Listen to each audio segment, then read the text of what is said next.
Samajwadi party आजकल दलित प्रेम ज्यादा दिखा रही है और एक व्यक्ति को बार बार समाजवादी पार्टी में ज्वाइनिंग दिखा रही है और ये मैसेज देना चाहते हैं कि दलित समाज हमसे जुट रहा है। ये समाज को, समाजवादी पार्टी के मुखिया दलित समाज को धोखा कब तक देंगे, कब तक इनके आंख में धूल झोंकने का काम करेंगे। 2022 में नरैनी विधानसभा से जो बांदा जनपद की है, दद्दू प्रसाद जी को नरैनी विधानसभा से प्रत्याशी समाजवादी पार्टी के बनाते हैं और उसको चुनाव लड़ा करके समाजवादी पार्टी के साथ रखते हैं और आज उसी व्यक्ति को पुनः समाजवादी पार्टी के मंच पर ला करके उसकी ज्वाइनिंग दिखाई जाती है और यह साबित कराया जाता है कि दलित समाजवादी पार्टी के साथ जुट रहा है। समाजवादी पार्टी के साथ दलित वर्ग नहीं जा रहा है। दलितों के साथ जितना समाजवादी पार्टी ने जुल्म किया है, अत्याचार किया है, उनके साथ धोखा किया है, दलित समाज बखूबी उत्तर प्रदेश में अच्छे से जान रहा है कि समाजवादी पार्टी का दलित प्रेम क्या है। जब समाजवादी पार्टी की सरकार थी तो बाबा साहब अंबेडकर के नाम पर जो मूर्ति लगी थी, उनके मूर्तियां बनी थी, उनको तोड़ने का काम समाजवादी पार्टी के लोग कर रहे थे। तब दलित प्रेम नजर नहीं आ रहा था। मान्यवर कांसीराम साहब के नाम पर जनपद के नाम बनाए गए थे, उसका नाम बदल रहे थे, तब दलित प्रेम नजर नहीं आ रहा था।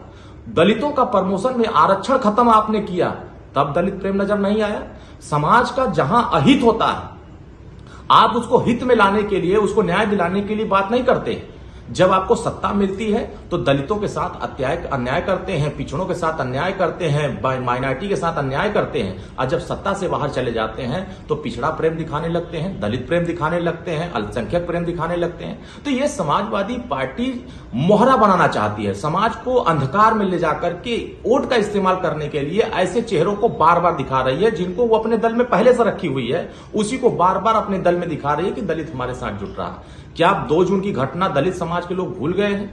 क्या उत्तर प्रदेश में जो दलितों के नाम पर, मान्यवर कांसीराम साहब के नाम पर, डॉक्टर अंबेडकर के नाम पर जो योजनाएं चल रही थी, उस योजनाओं को आपने बंद नहीं किया? तो आपने तो सत्ता में रह करके दलितों के साथ अन्याय किया और आज सत्ता से बाहर होने के बाद दलितों को जोड़ने की बात कर रहे हैं। तो दलित आपके साथ नहीं जाने वाला है।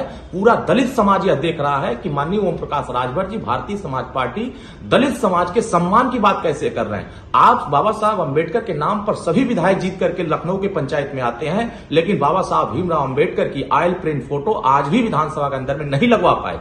विपक्ष के बड़े नेता होने के बाद भी बाबा साहब अंबेडकर की फोटो नहीं लगवा पाए। लेकिन भारतीय समाज पार्टी जब 403 विधानसभाओं में माननीय ओम प्रकाश राजभर ने खुल के कहा कि बताओ विधानसभा में कितने ऐसे सदस्य हैं जो बाबा साहब भीमराव अंबेडकर की ऑयल प्रिंट फोटो विधानसभा के अंदर लगवाना चाहते हैं, तो समाजवादी पार्टी ने खुल करके विरोध किया था और वहां समर्थन नहीं किया था। तो स्पष्ट हो गया कि समाजवादी पार्टी हमेशा से दलित विरोधी रही है, अति पिछड़ा विरोधी रही है, माइनॉरिटी विरोधी रही है और वंचित वर्गों के विरोधी रही है। इसलिए दलित वर्ग के लोग सावधान हो जाइए। समाजवादी पार्टी सिर्फ और सिर्फ वोट पाने के लिए, आपका वोट लेने के लिए ऐसे पुराने दगे हुए कारतूसों को अपने दल में ला करके आपको दिखा रही है कि दलित समाज हमारे साथ जुट रहा है। ये पीडीए नहीं चल रहा है, ये परिवार डेवलपमेंट एजेंसी चल रही है। और समाजवादी पार्टी पूरे उत्तर प्रदेश में 2027 का सपना ना देखे, 2047 तक मौका नहीं मिलने वाला है, क्योंकि उत्तर प्रदेश का पीडीए एनडीए के साथ खड़ा है। माननीय ओम प्रकाश राजभर जी पीडीए के हिस्सा हैं, हमारे तमाम सहयोगी दल पीडीए के हिस्सा हैं और सभी वर्ग के लोग बड़े तेजी से, बड़ी संख्या में माननीय ओम प्रकाश राजभर के साथ जुट रहे हैं, एनडीए के साथ जुट रहे हैं। मुझे लगता है कि समाजवादी पार्टी इसी बौखलाहट में दलितों के बड़े नेताओं को अपने मंच पर, पुराने नेताओं को जिसको शामिल करा चुकी है, उसी को बार बार ला करके दिखा रही है कि हमारे साथ दलित आ रहे हैं।